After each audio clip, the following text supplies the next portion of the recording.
What's up guys, and welcome to our last video of the year, our closing ceremony, the top 10 servants of the year 2023 in Fate Grand Order NA server. After all, that's the time of the year when we look back upon our best achievements and our worst failures. So before I begin, please leave a like, subscribe to the channel, comment down below your own opinion, and let's begin. Number 10. Saber.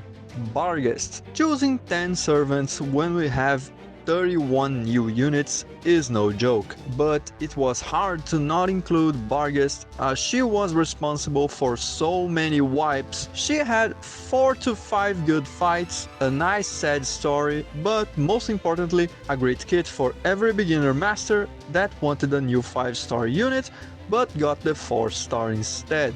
Barghest possessed 3 buster cards, damage reduction for 3 turns, NP generation for 3 turns, attack buff already maxed out at level 1 for 3 turns, and 2 buster buffs for 3 turns in case we are fighting during the day. Can remove buffs, deals death break, and possess an AoE buster NP that further buffs buster damage, reduces cooldown, and increases HP for 5 turns. HP that already regenerates 1000 for each hit. Yes, she is basically a 5-star unit in 4-star clothing.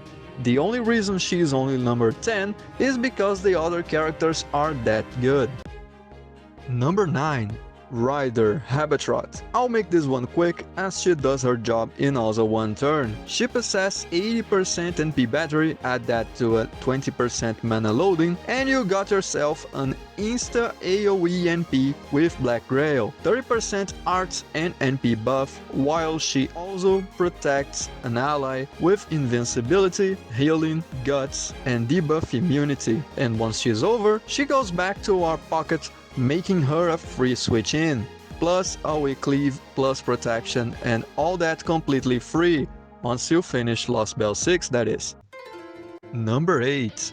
Avenger, Taira no Kagekyo. We all love Yushi Wakamaru, and she is still one of the staple 3 stars any beginner can rely on, so her adult self could not be any different. Her kit is a striking resemblance to Shoutout, one of the best solo units of all time. With a 2-hit evade and a 3-turn guts, the difference is her 100% crit damage, 30% NP gauge, 200% damage against Genji units, and her personal mechanic. Each time guts is triggered, she gains an extra 25% damage for her NP, stacking up to 4 times. Sometimes soloing is easier than bringing in a whole army.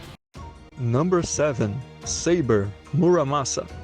He was coveted by the entire fanbase since year 1, and this year he was the fated first 5-star unit, possessing a powerful rainbow mana burst, crit generation absorption, and crit damage buff. He had everything to be a crit servant, but the cherry on top is his second skill, which gives ignore invincibility and further increases his damage by 100% when facing some smart boss that thinks evade or invincibility is going to save it. However, Muramasa is in fact an NP looper, with a 50% NP battery and a 3-hit AoE arts NP that further buffs arts and NP damage each time it strikes, while also removing attack buffs and dealing damage that ignores defense. It's no surprise he could kill Olympian gods with ease in Lost Belt 5.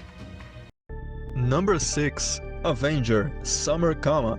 Having the second highest attack in the game, the 5-star Summer treatment, and the powerful Avenger class make Summer Kama one of the deadliest loopers in the game. If you watched my previous Summer John and Molay videos, you already know her kit, but the fatal difference is the class and her stats. Arts and NP buff, 50% NP battery, and a special damage mod against charmed opponents and foes infected by her Heartfelt Blaze status. Now the reason someone's so powerful is just number 6 is because all 5 units above are game-changing, meta-defining characters with unique mechanics.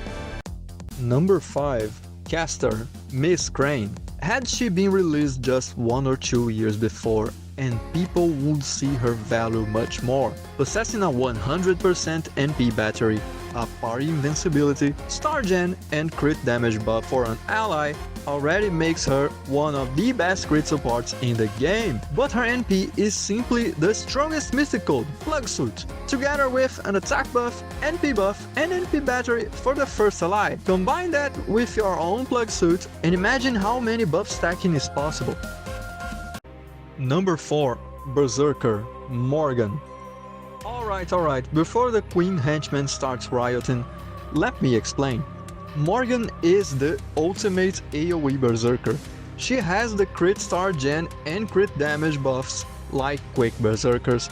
She possesses 2 NP batteries and an NP gen buff like Arts Berserkers, while also possessing Death Break and attack buff like Buster Berserkers, and the survivability with 3 attack and crit damage debuffs for enemies and guts, all that with short cooldowns and a powerful Buster AoE NP with extra damage against main attribute. You can combine Zerklot, Q-Alter, Castoria and Raikou in a single unit to make her. However, the 3 units that came after her were the definition of pure broken.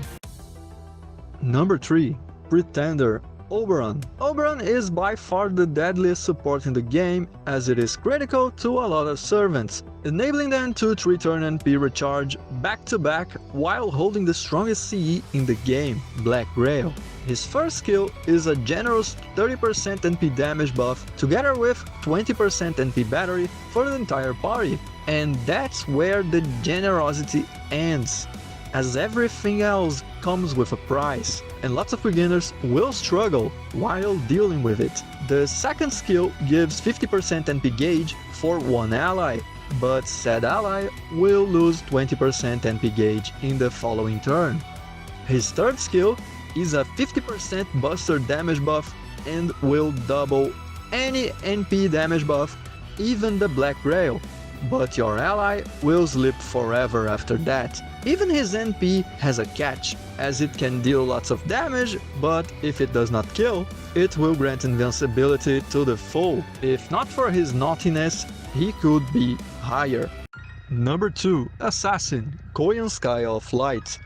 Speaking of naughtiness, our Foxy Bunny Girl just shifted the entire meta around. Firstly, by having a 3-turn 50% Buster buff, 50% Buster crit buff, and 5000% Buster crit absorption. Secondly, by increasing your damage against men and humans in 50% while also making crit stars and making your Buster cards generate NP gauge. Lastly, her Innovator Bunny skill gives 50% NP gauge while reducing 3 turns of cooldown, which is like having an NP5 Tamamo using her NP right away, enabling every Buster unit to be a viable option again. I almost considered her to be number 1, but the first spot goes to the most unique, the one that can solo, can 3-turn, can AoE cleave, and can kill bosses. Number 1. Lancer, Melusine. Before I tell you of her kit, let me tell you about her lore. Remember Muramasa, the Godslayer, the one sent to kill Morgan? He got manhandled and slapped like a ragdoll by Melusine. Then he gets her help, and together with the All-Father Odin, he manages to pull a draw against a suppressed Melusine. And when she goes all out against our battleship, she only retreats, fully damaged, because she was hit by the same spear that struck Jesus. But she only died way after, when she exploded a black hole, saving us all from Oberon. Do I even need to say anything else? I already did a review on her, so let me say it again. Her first skill is a powerful attack buff, damage reduction, extra max HP and NP gauge for 3 turns. Her second skill is a crit-oriented skill with 5000% crit absorption, instant generation of 10 crit stars, and further generation of 10 crit stars every following turn, all that for 3 turns. Her third skill depends on Ascension. At Ascension 1 and 2, which is the one you mostly used, It gives 100% MP gauge and invincibility, meaning she can always have 100% battery together with the most powerful craft essence, Black Grail.